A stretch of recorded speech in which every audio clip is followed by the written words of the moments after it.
always some disturbance of the mind. You cannot completely make it perfect, but as far as possible, make it make it shallow, and but then the special preparation that we will begin now will actually accentuate it. Okay, so with that, let us actually begin our meditation, and if uh, if you can kindly just follow me, then I will go through all the steps in a meditative way. I mean, I can actually write it down and go through it, but let's do it actually in a. And I think we already have the steps written for you, and you can always take notes and so on later on. But for now, just observe the steps by actually doing it. This is how we. So with that, I think we can keep the lights on because the camera needs to have some light, I guess. Otherwise, if that was not the case, then the best thing is to reduce the amount of light and just be in a semi-dark if possible. So that should be done.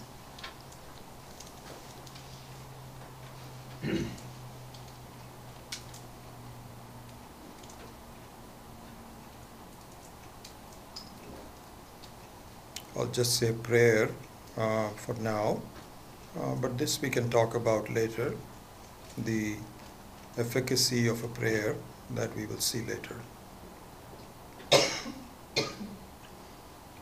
Om Namaste Astu Bhagavan Vishveshwaraya Mahadevaya Triambakaya Tripurantakaya Trikalagnikalaya Kalagnirudraya Neelakanthaya Mrityunjayaya Sarveshwaraya Sadashivaya Shriman Mahadevaya Namaha.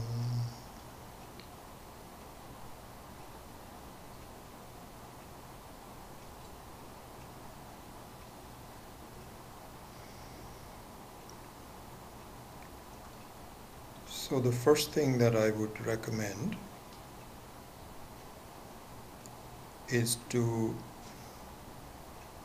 find a place and time, preferably in the morning,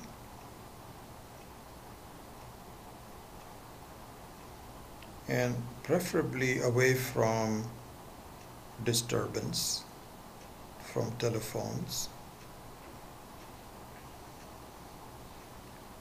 and also, as far as possible, do meditation at the same place and same time every day.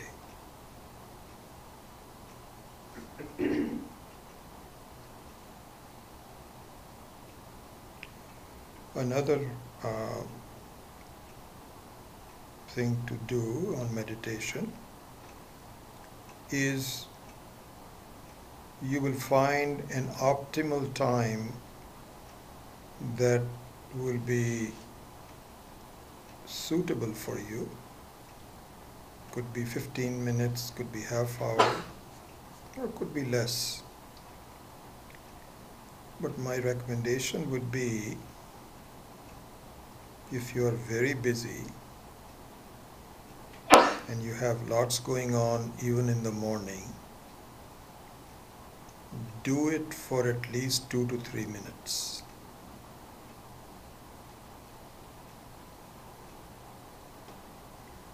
So even if you have to catch a plane, just as a ritual, find the place that you normally do meditation. Take off your shoes, sit there in the corner for 3 minutes, and then leave, but not skip it. This gives a signal to your mind, listen, I am serious, I want to do this, and I want to be regular and punctual in doing so.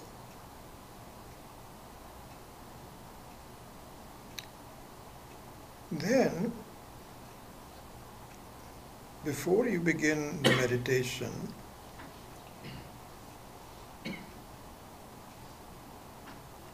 you can do a prayer to Ishvara.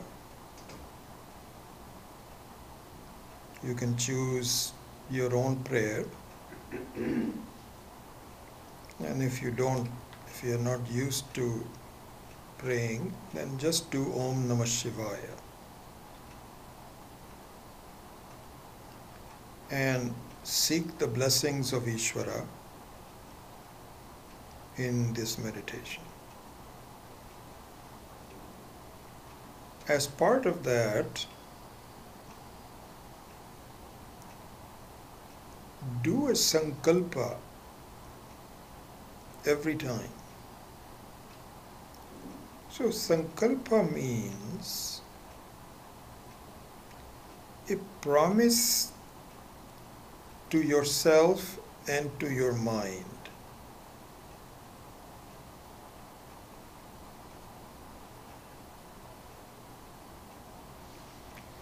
And one small digression regarding the mind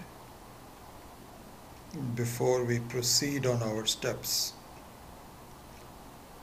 Our acharyas have pointed out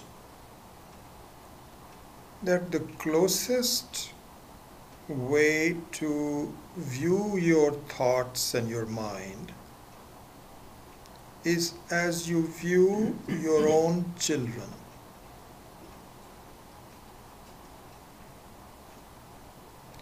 In the sense that the children are your own.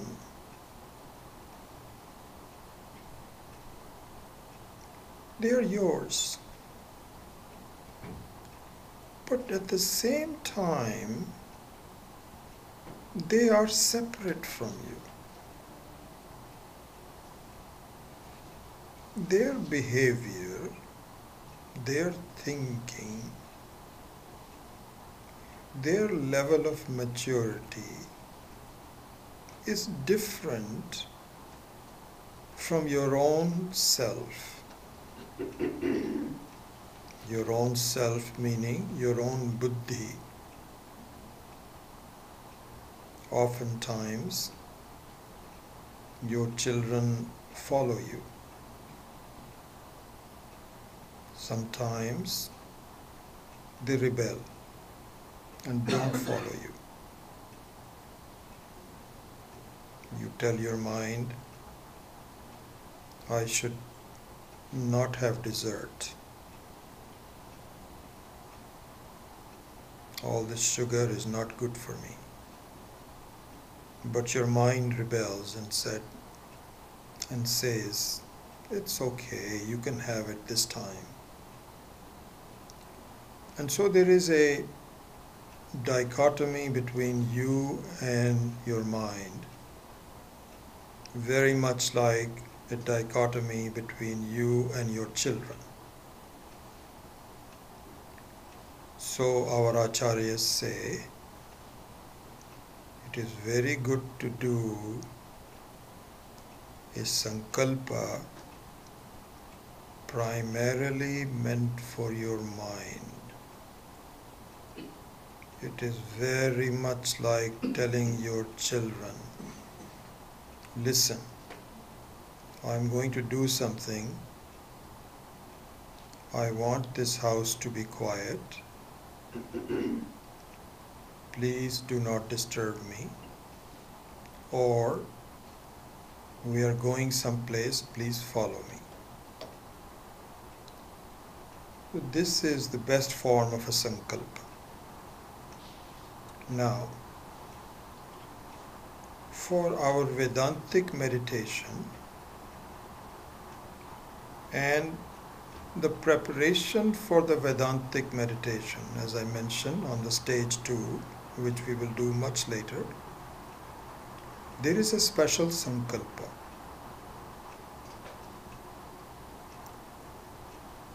The non-special sankalpa is this. Listen, my mind, I am going to do this meditation. Please be quiet. I would very much appreciate if you could follow my lead and not disturb me. This is the non-special sankalpa. There is a special sankalpa, which is this. You tell your mind that, listen, I am a person who is playing many roles, as you know, my mind. Sometimes I'm a father. Sometimes I'm an office goer. Sometimes I'm a son. These are all different roles requiring different responsibilities and responses on my part. And tell your mind, I am busy playing roles the whole day, and you are with me in playing those roles. But for this meditation, I want not to play any roles.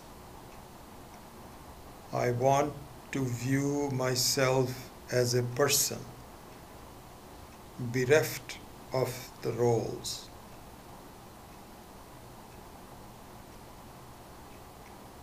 So this sankalpa, which I have described it in some length, in all these steps that we are going to go through, it doesn't mean that you spend a lot of time going through the details as we are discussing, but the spirit of it should be maintained.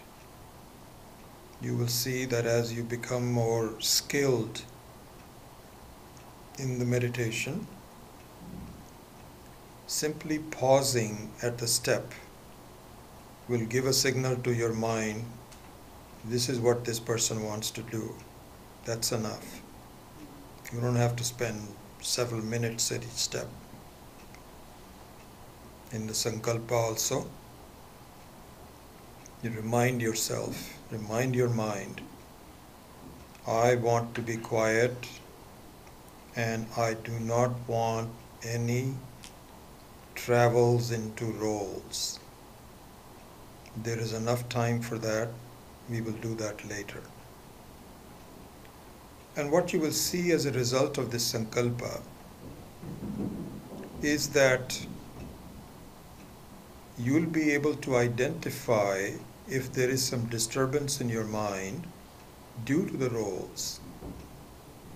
You can politely turn it away and say, not now.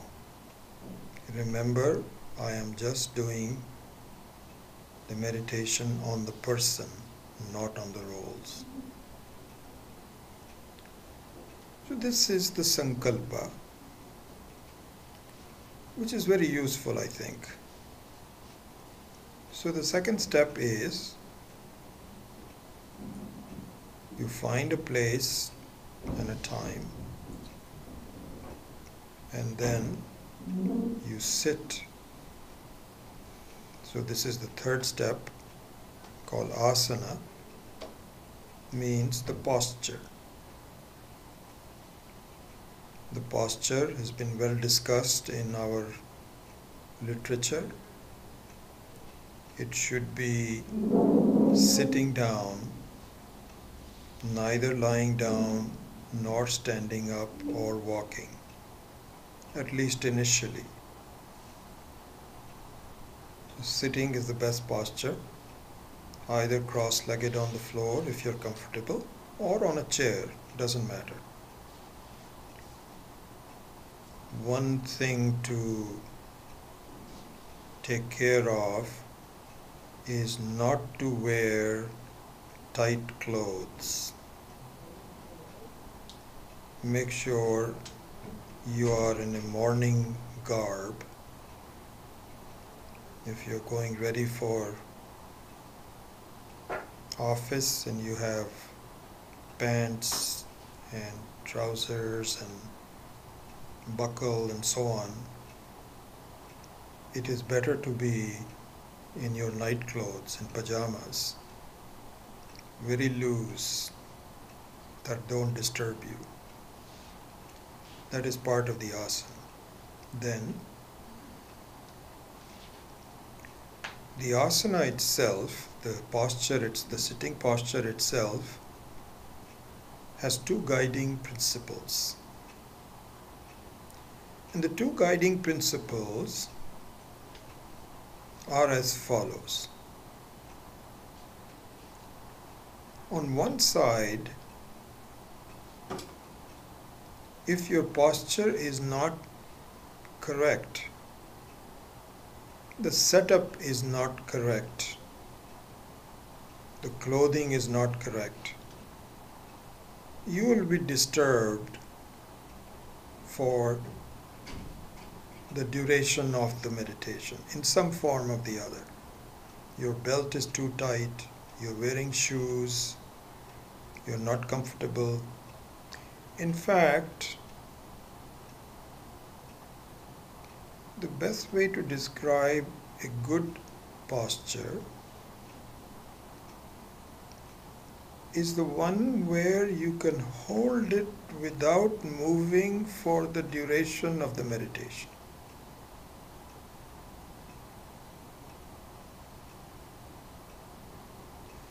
So there are two guiding principles about the asana which follow the two disturbances to meditation. One is you're not comfortable, so you tend to move and it disturbs your mind. The other one is where you are so relaxed that you tend to go to sleep.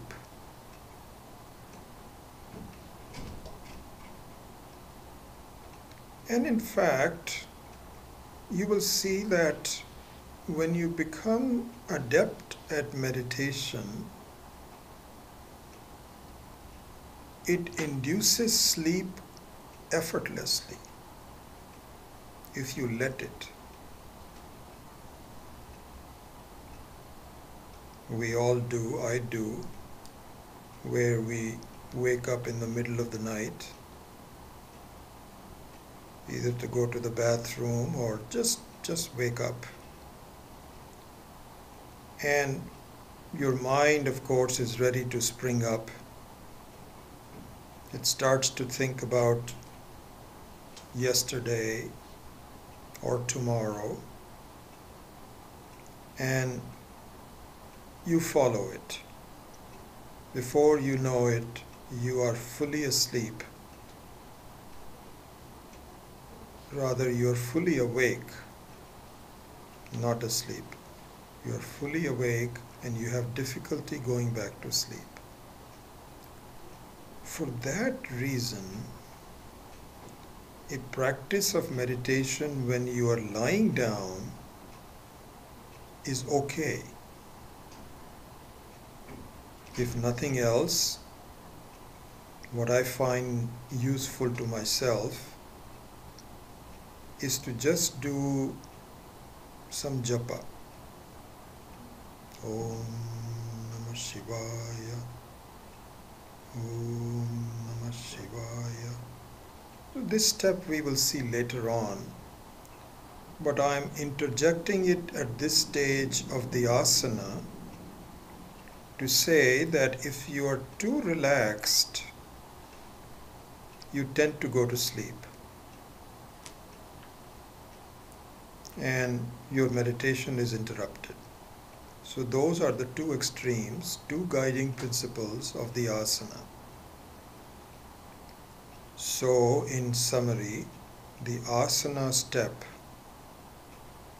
is best described as one which is relaxed but alert. All the other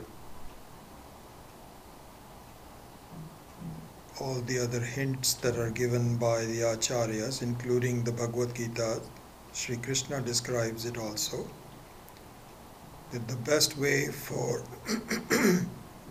for you to ensure alertness is not to lean back in the chair. Have your head, the neck, and the back relatively straight, in a straight line. If you slump, it does not induce alertness. So that's the reason for the asana.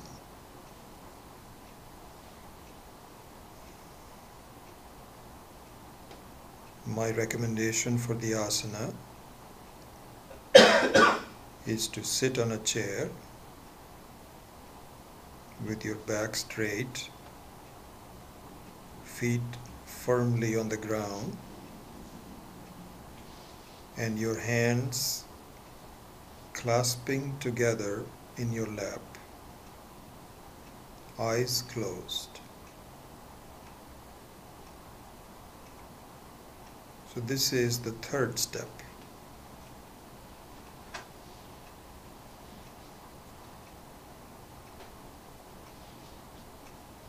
Then we go to the next step.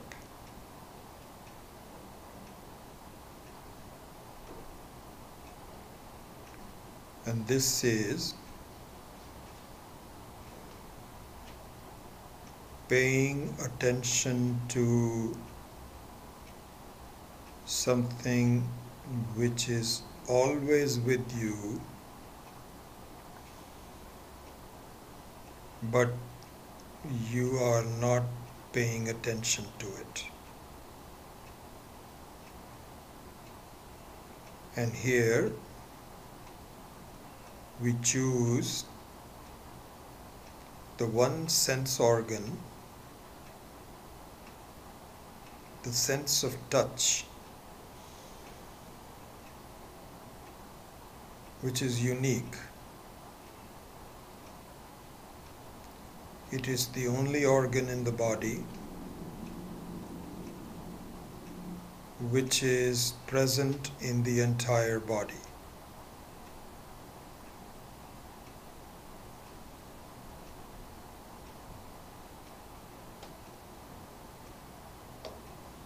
It is with you all the time, fully distributed.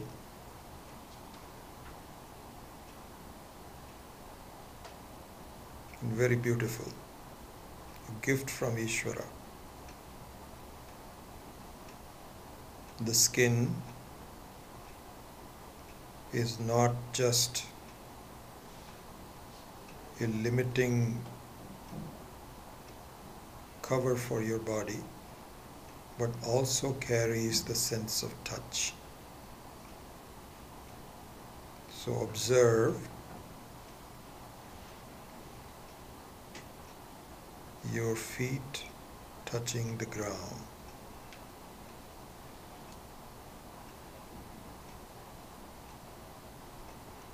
Observe your hips touching the chair.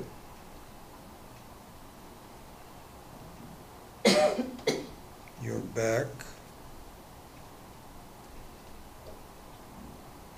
touching the back of the chair, front of the chair.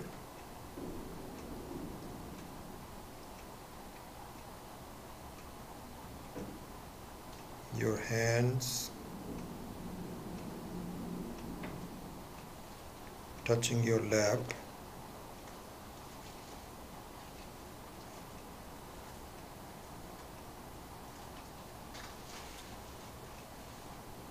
Your fingers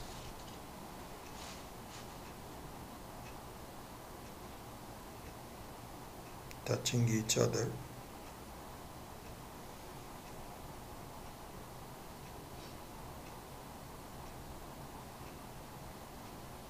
finally,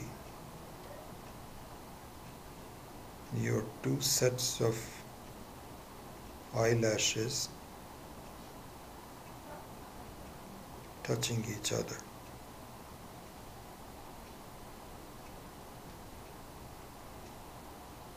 In fact, do the following.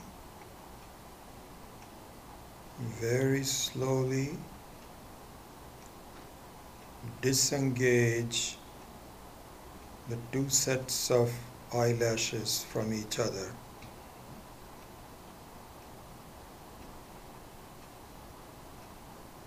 Allowing a little bit of the light to enter your eyes, and then gently close the eyelashes as they touch each other.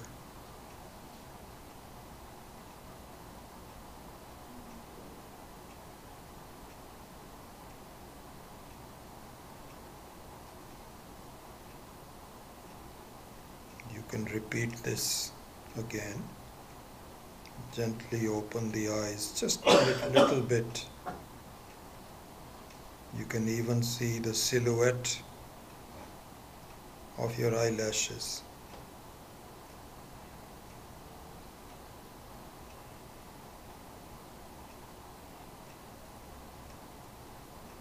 Then close it.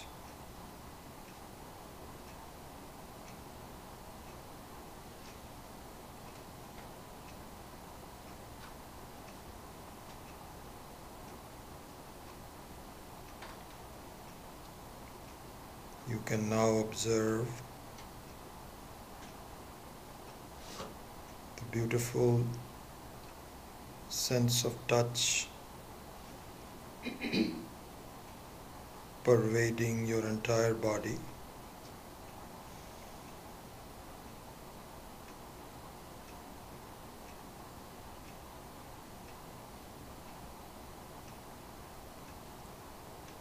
You will notice that as we progress through these steps, your mind is calmer.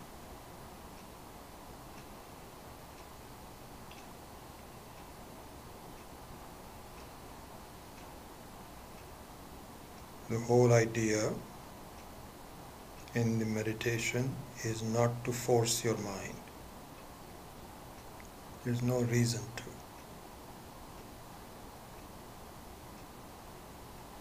If you give it the proper job for it to do, it will follow you. Here,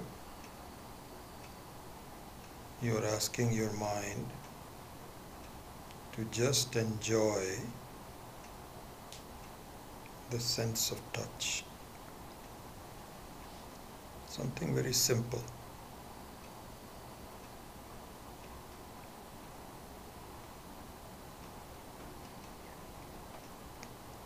From here,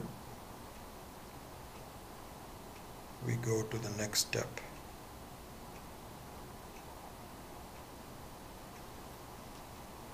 And that is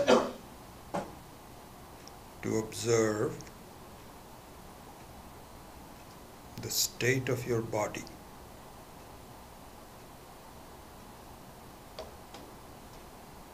And to see where there might be some lingering tension in the body. For this step,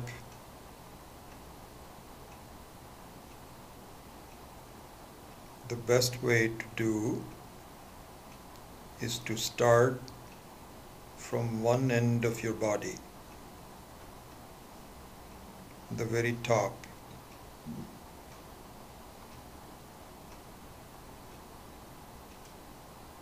and start to observe, starting to go down from the very top of the head,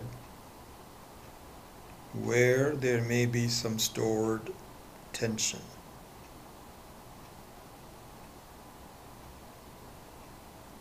Your eyes,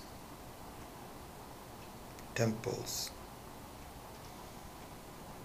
Pause in observing that section of your body.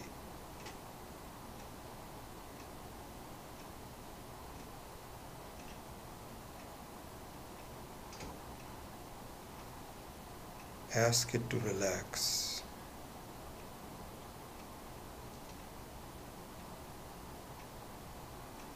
Don't be in a rush. Stay with that part until it relaxes. And all this, there is no reason to look at a perfect relaxation. Just relative relaxation is enough.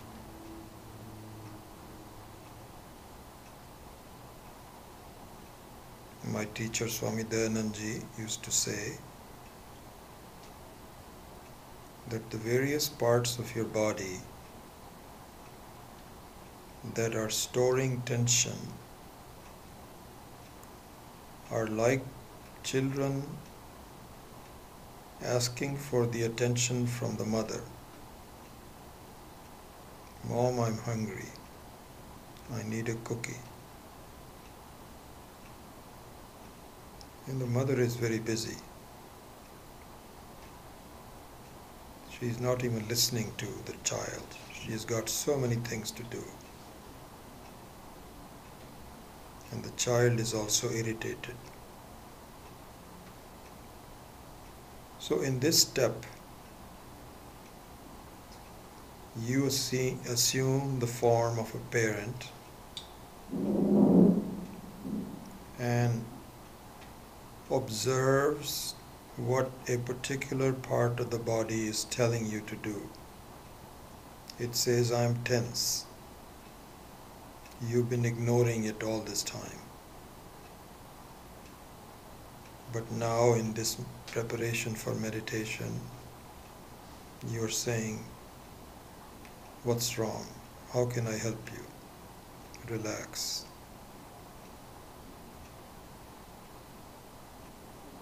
And you will find that systematically going through the entire body,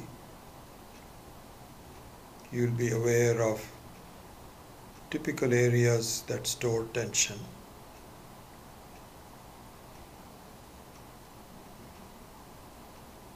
Like the neck, stomach,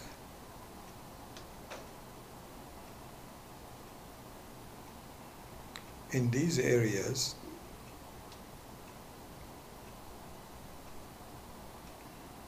where there is notorious storage of tension, some techniques are provided. As we go through breathing later, that also will help the tension. Another technique you might employ is to actually make that area even more tense by squeezing the muscles and then letting go.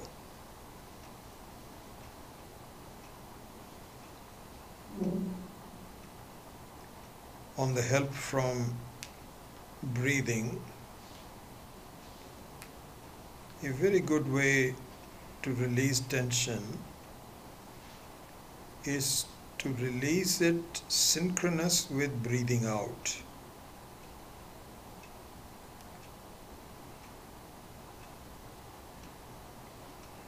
Anyway, with the help of these techniques, you visit all the important parts of the body, from top to bottom.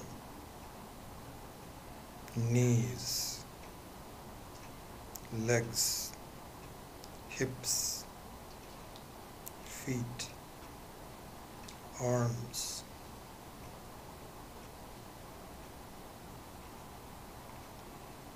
Again, as mentioned before, you will find that once you become adept at this, this step will not take that long. In fact, the moment you sit in an asana, the body also follows you by relaxing.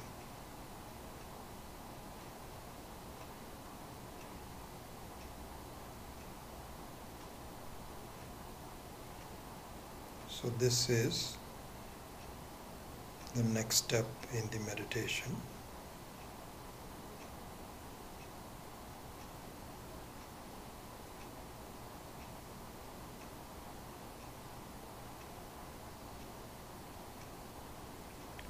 We will do one more step before ending this session.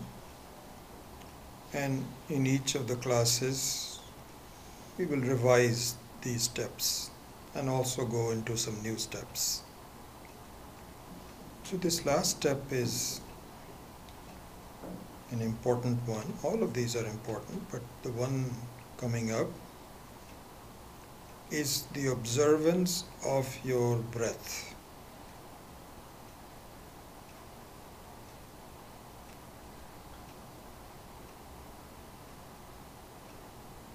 I find this step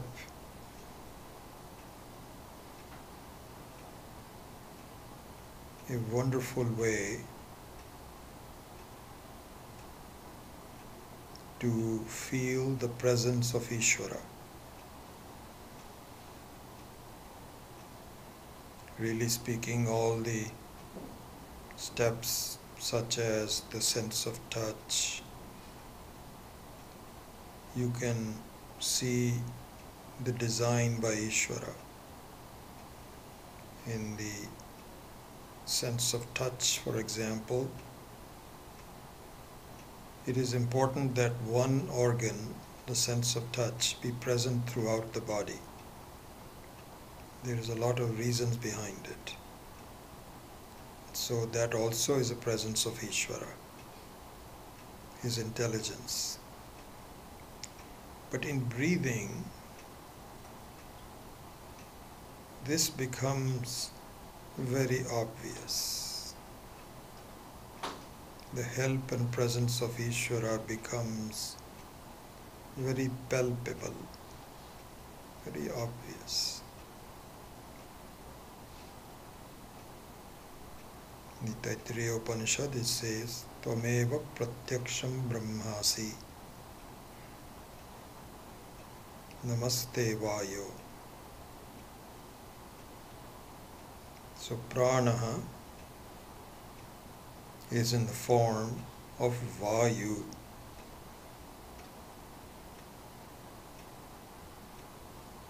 The breath. You see how the vayu keeps you alive. It is available in the right mixture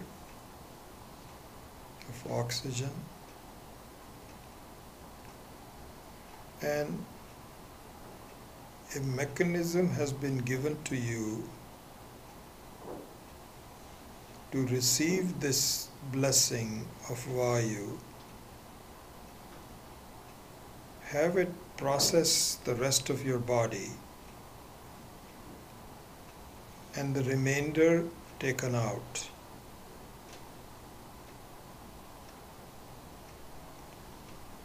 And what I find extraordinary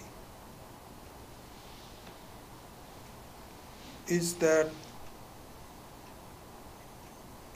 you play a very minor part.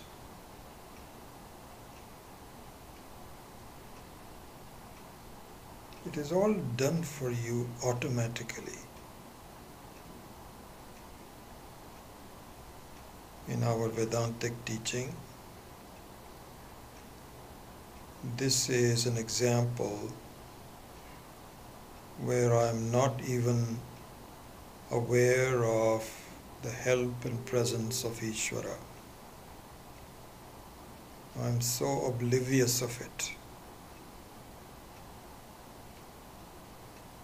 So this step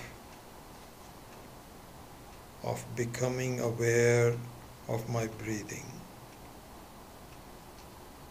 the inhalation and the exhalation, is the next step.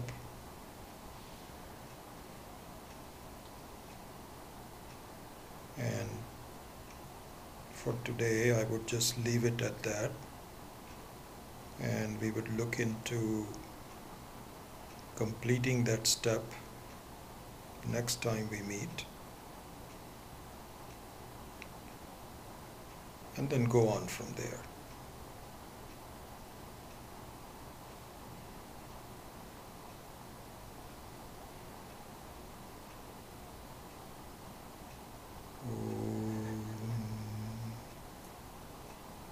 Shanti, Shanti, Shanti.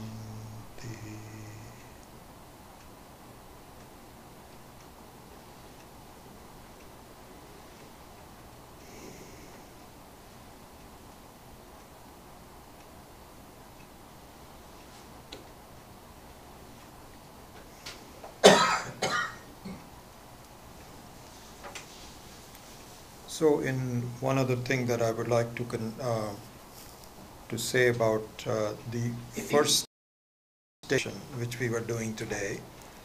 This is not the Nididhyasanam, this is just a preparation. And it should be pointed out that the steps of the preparation that we went through are not unique. In fact, you find that there are so many other schools of thoughts, like the Buddhists and the Jains and others, who might actually have forms of meditation that are very good. But for our study and for our students, from our teachers, this is supposed to be adequate and good. So, for example, in the case of breathing, pranayama is a science by itself, and many of you are experts at that, and many study that, and so on. And there's nothing wrong with that. That's beautiful. But we have a very simple approach towards the observance of prana in our life, and that is enough for us. And these steps in its entirety, 10 or 11 steps that we have outlined, and you don't have to do all of them. See, as you become adept at this, you will find this I've done, and you like something that you can just concentrate on. So it is really more of a overall help in getting ready for the real meditation, which is Vedantic meditation. And the Vedantic meditation, of course, requires certain background of Vedanta. And so we will do some of it. Even if you are not a student of Vedanta, you will appreciate some aspects of that we will do. And if you are students, then you will get more out of it. And as we study more, our meditation for Vedantic meditation also becomes more meaningful and more deeper and more insightful, that we will see later on. So I thought I'll just add those comments. So the comments are, this is not something we say, this is the only way to do it. No. We find that a lot of other people have perhaps even better methods of meditation. But for us, this has worked. These steps have worked for us, and we like it, and we are content with just using a kind of an abbreviated form of it rather than to become a specialization into each one of them. So anyway, with that, I would conclude the actual practice of meditation, and now we can resume the rest of the class towards the finishing of the text that we did. Okay, so we'll switch over to that. So, in the last class, if you recall, we had done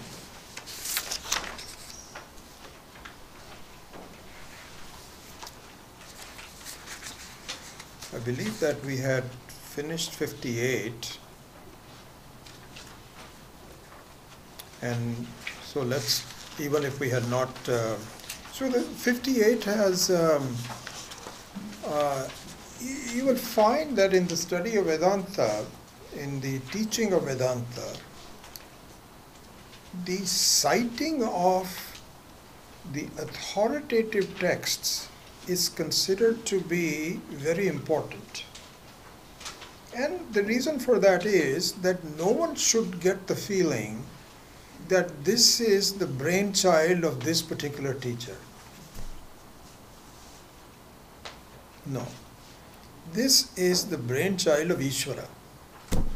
And all we are doing is becoming a spokesperson for what the Ishvara would teach if he were to be here. He is here at this point as a teacher and as a student.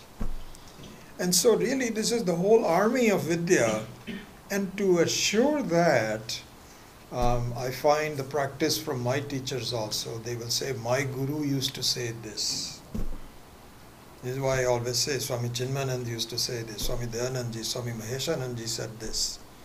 Because the citing of the Shruti from time to time is an important reminder that this is not what's called Kapola Kalpita. Kapola Kalpita means the brainchild of one brain. You should really have complete Shraddha that this is connected to the whole Vidya from now on.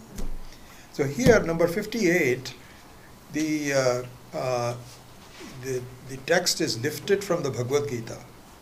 Yatha deepaha nivatastha iti adibhihi anekadha bhagavan imam eva artham arjunaya nirupyayat.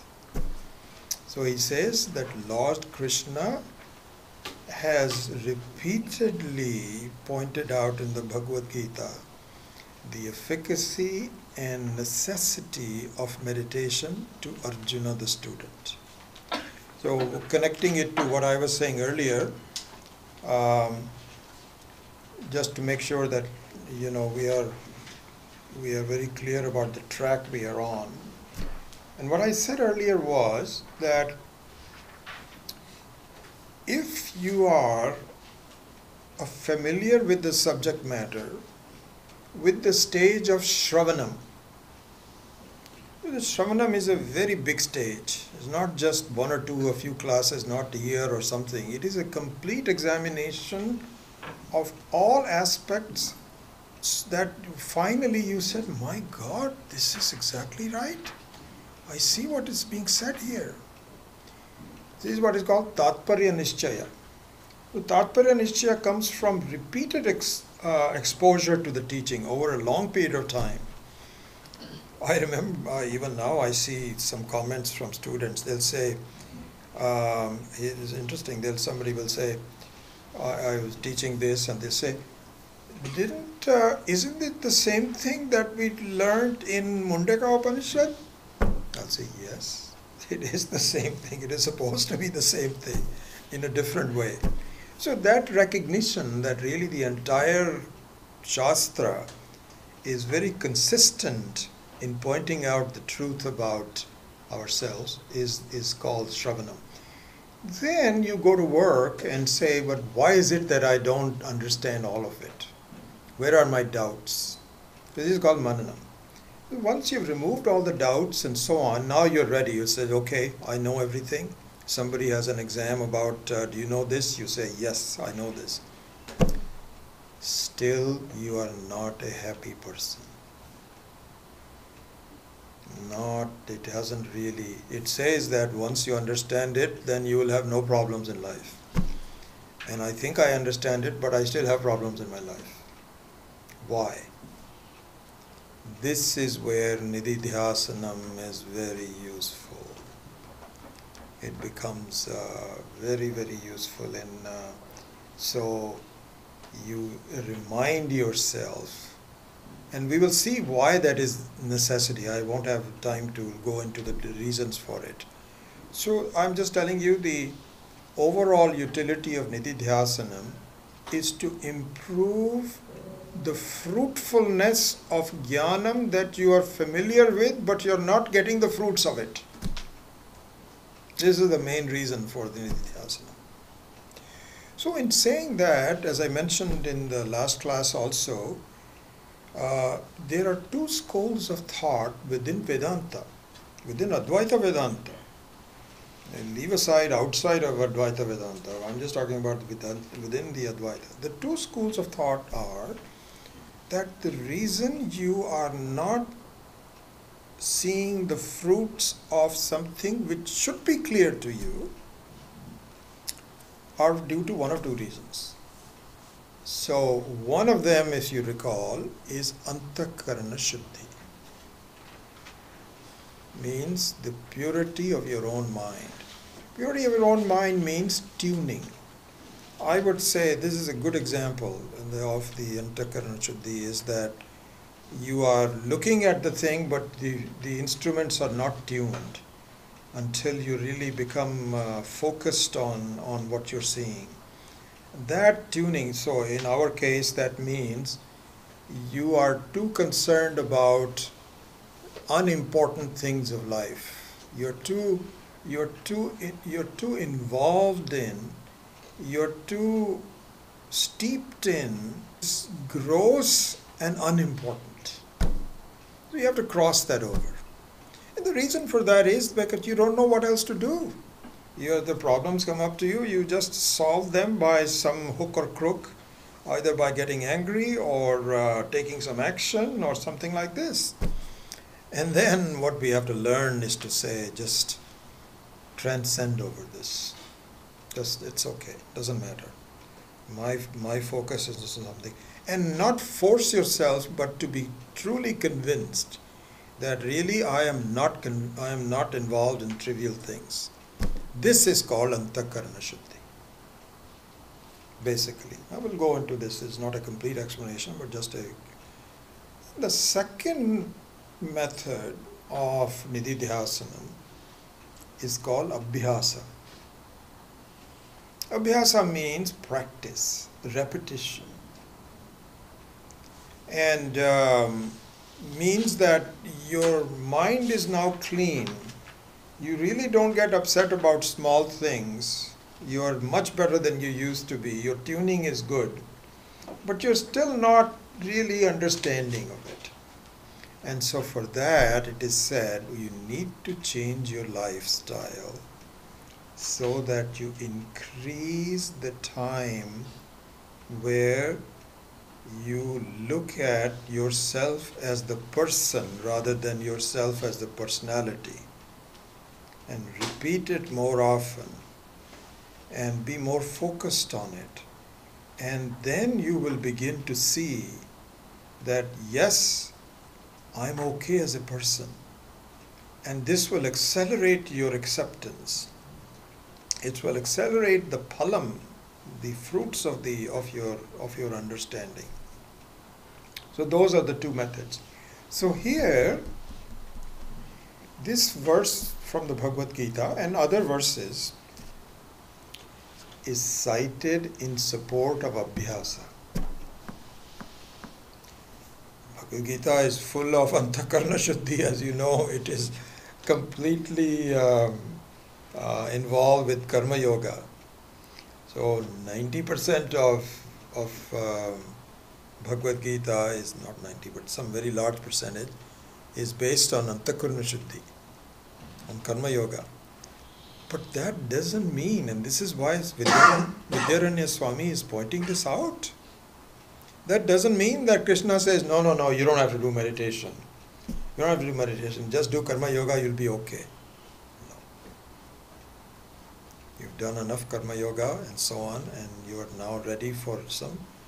Now you just need to close your eyes, be with yourself for longer periods of time, Because what happens is that we are so used to be involved in situations. We feel bored if we're not doing anything. This is a problem. You don't need anything in life. You just need to be yourself.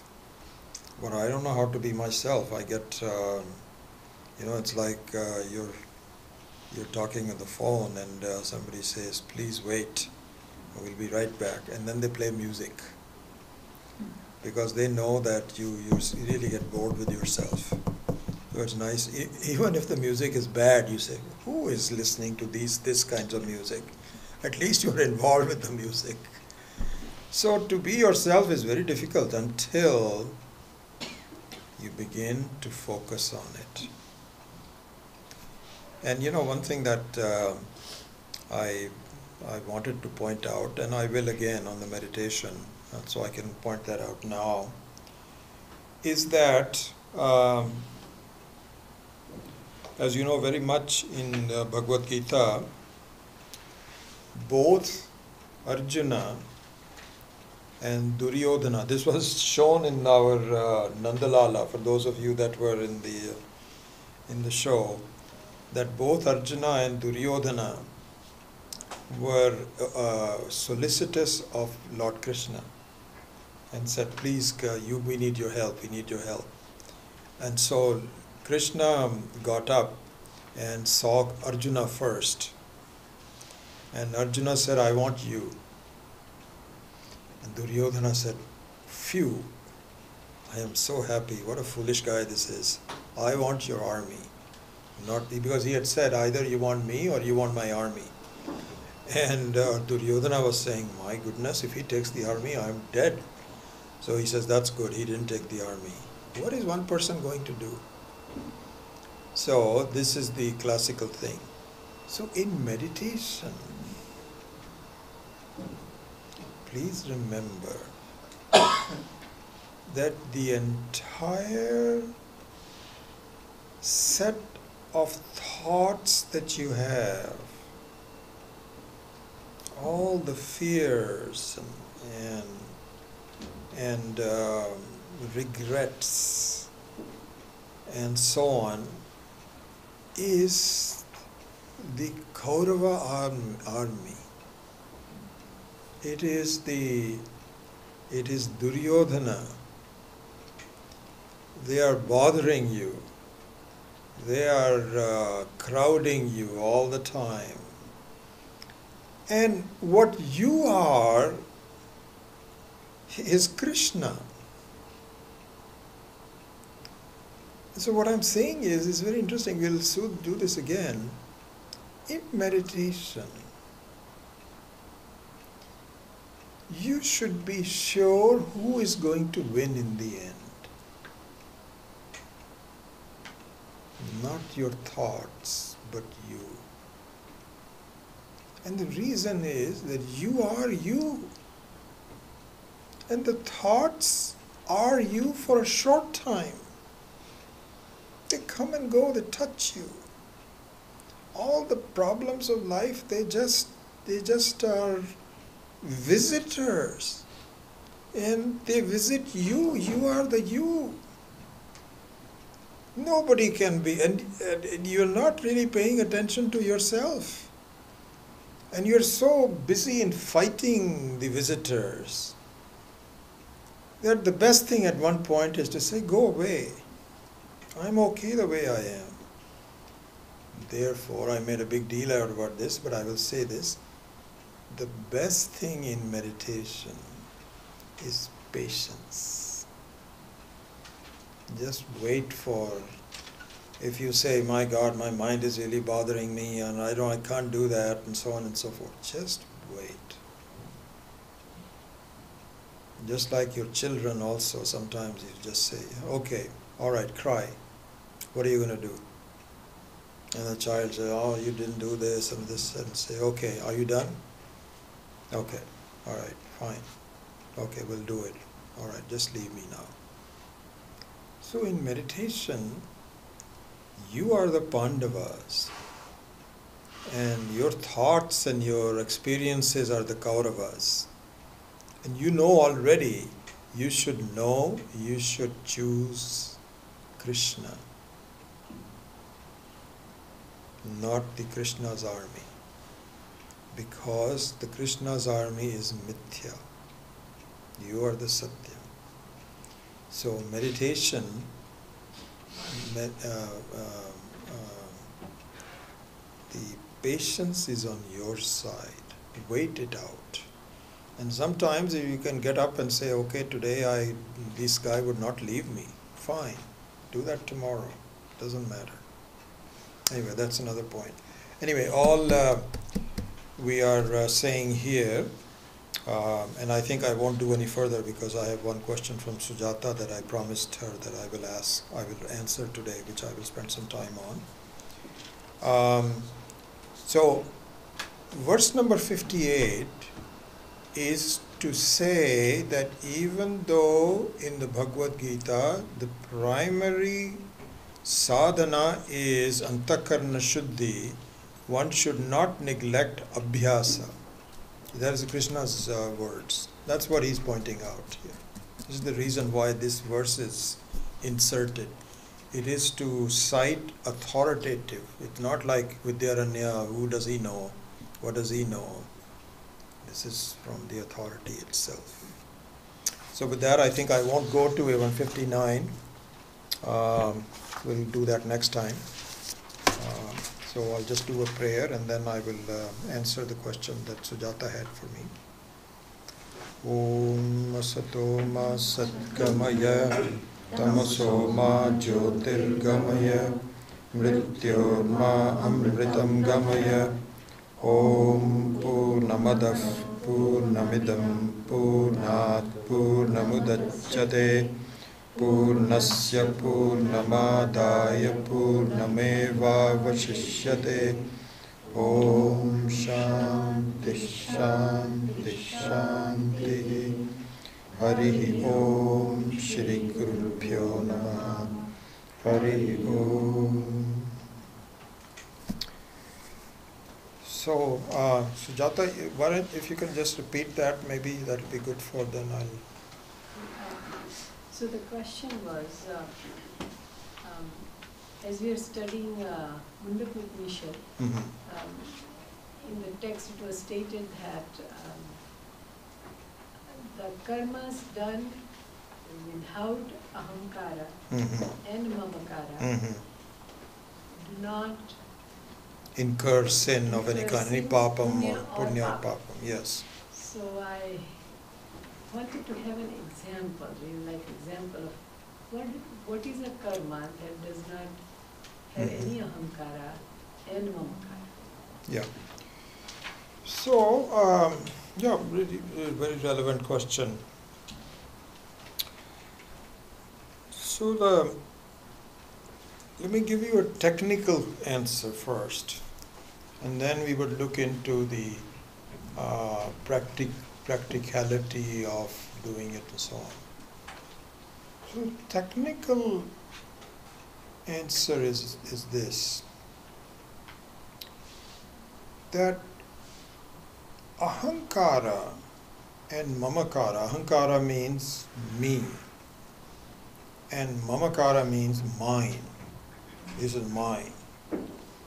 This is my car, and my house, my family, my money, and I'm, such and such. I have something. I'm an important person. Those kind of things require a thought. Because any kind of situation of minus and I-ness is a thought vritti. There are thoughts going on. Okay? The thoughts are only possible in the body-mind. It is not possible in the Atma. The Atma does not have any variation. It is like Akasha. There's no movement. It is silence. There's no change in it. Okay, this is the Atma. So therefore, the technical answer to that is that ahamkara and mamakara is not possible in the Atma. Not even if you want to do it, you cannot do it. And probably the best way to look at it is that eventually this is what we have to do meditation on. If you look at the evolved meditation that hopefully we will come to that point, is that the ahankara is your proxy, your reflection in the mirror. And it looks very much like you. This is why we have the Brahma. This is why we have a confusion. I cannot distinguish between the Atma and the personality who I am right now. The personality that I am now is my reflection. It is not me. It looks like me. And just like if you look at your reflection in a very clean mirror, it looks exactly like you. But it is not you. It is not you. It is just a shadow of yourself. You can walk away and your reflection cannot walk away independently. It has to follow you. It is your reflection. So that's the situation. Now, in the reflection, there are lots of possibilities. What will happen is that if there is any movement, there is movement in my reflection. And if you're standing still, for example, in the front of it, so there the example is not perfect, but if you're standing still, you don't have any movement, but there is movement in your reflection. And there is muddiness in the reflection. There is opaqueness in the reflection. All kinds of problems having in the reflection. But the thing is that when you are seeing all this movement and muddiness in your reflection, you don't get bothered. You enjoy it. And if there is a concave mirror, then you become very fat or tall. You're not bothered by it because you have a very clear distinction. The issue that we have is that I cannot make a distinction between myself and my reflection. And so because of that, this is the viveka that we have to do. This is the subtlety. This is the antakarna shuddhi that we were talking about. That until we have that viveka, I cannot see the actor away from the role. Because the roles are not me. But in my aviveka, I mix them up. Okay, so this is the technical answer. The technical answer is that really speaking, I cannot have mamakara. The mamakara belongs, ahankara and mamakara belongs to my reflection, which is me as a person in this life. Okay? So now the question is, how do I reach this stage where I'm very clear about the distinction between myself and my reflection? Okay. So here, all the acharyas or the shastra says that the primary method is atma vichara. Thinking about it. And thinking about it in a very informed way, in an educated way. Just thinking about it, I'm different, nobody will get that. You have to equip yourself with the with the equipment of being able to do this viveka. This is where the tuning comes in.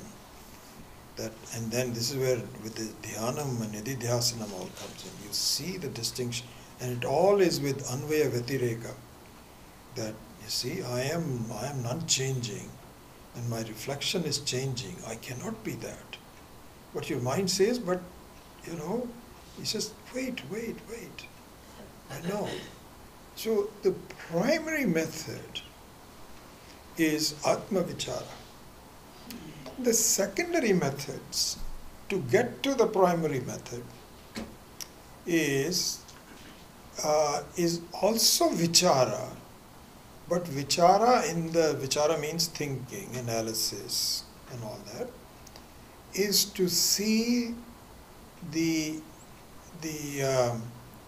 aropa, the mithyatvam that I'm putting on myself.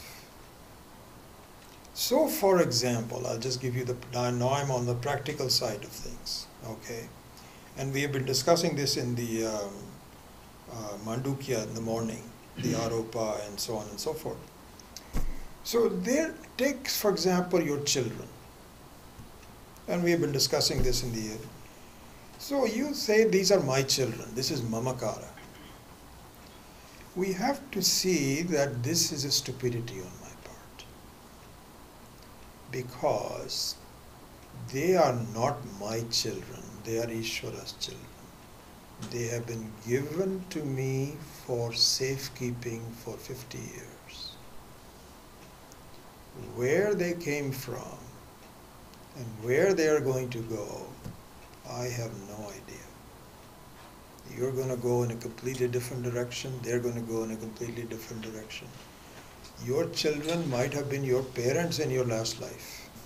Like the examples are given. Exactly that. We have no idea. We just sort of say, these are my children. So therefore, the practical sadhana for reducing the mamakara is to bring Ishvara in your life. You cannot do all of this without bringing Ishvara. And the way to bring Ishvara into your life is to recognize the reality. The reality is that really all of my dukkha comes from ahamkara and mamakara. See, because this is what happens. You don't get any dukkha from somebody else's child. If somebody else's child falls sick, you say, oh, that's too bad. Hope you get better. If your child falls sick or a granddaughter, then your heart goes, says, oh my God, what is going to happen to her? So we should say that I am causing problems to myself by unnecessarily taking ownership of things. So this is how you practically do this. So there's no other prayer or anything, but you just have to think through this and to say, really speaking, this is a play in my life, and I'm given a certain role, and I'm just going to play the best. I just remembered a great example that Swami Maheshwaraji gave in this one. I'll tell you that very interestingly. So there was a play.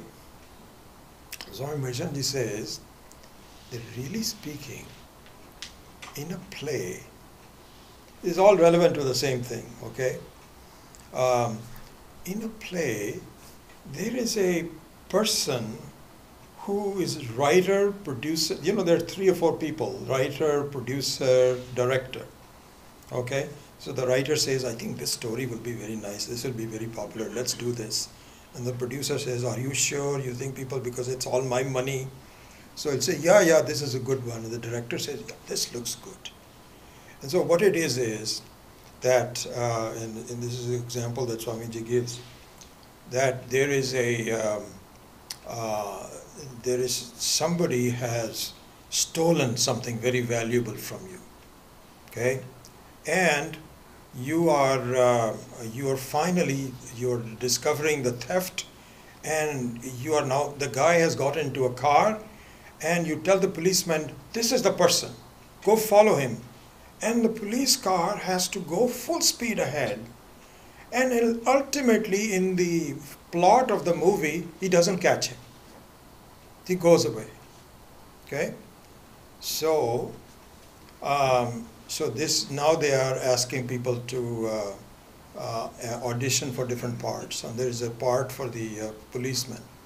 The policeman looks at this guy and he says, "Okay, I'm supposed to go very fast," and then his guy doesn't catch. Yeah, I'm not able to catch him, and I come back and say, "I'm sorry, I did my best." So he says, "Why should I drive that fast?" The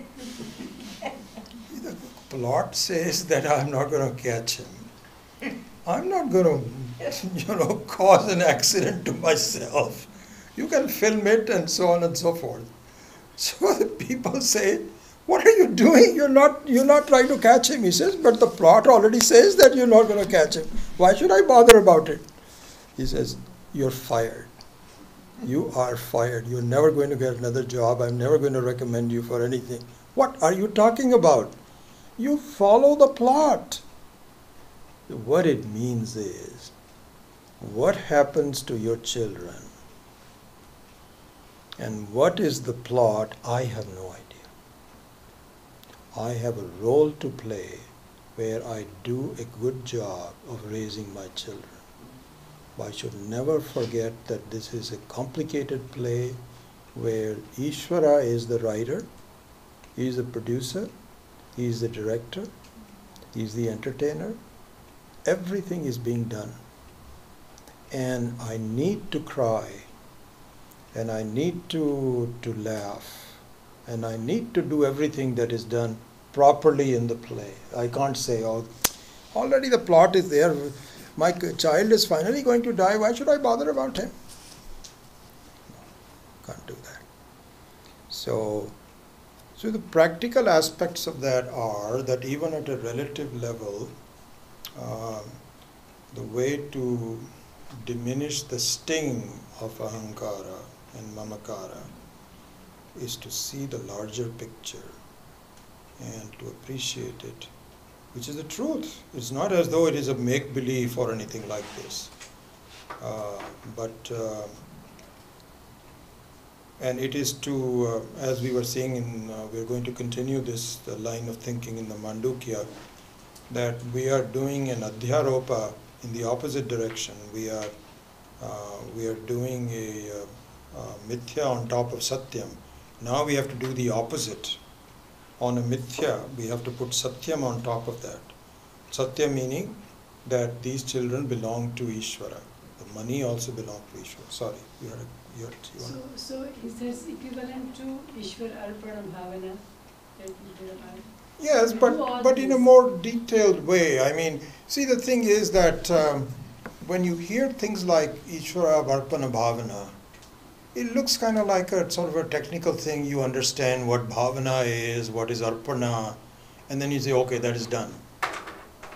Nothing has really happened yet. This is just some words on so on and so forth. So this is, yes, of course it is that, arpana bhavana. But arpana bhavana means you understand who is the real owner of things, who is the real Lakshmi. And these days, Diwali is coming up. And so you have to keep your house clean and so on. And really speaking, just the other day, it was so interesting. This lady came up to me. Who was that? I was trying to. This is the aim for Seva. She had met me after a long time. Oh yeah, now I know who she is.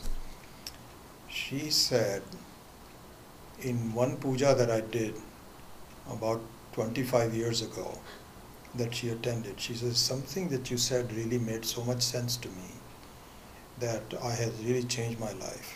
And that is that Lakshmi is not just money. It is anything valuable in my life is Lakshmi. And so all of this belongs to Lakshmi. And she is as Swamiji also says, that please, you can enjoy the company of Lakshmi, but don't say, come home with me. You'll get a danda on your head.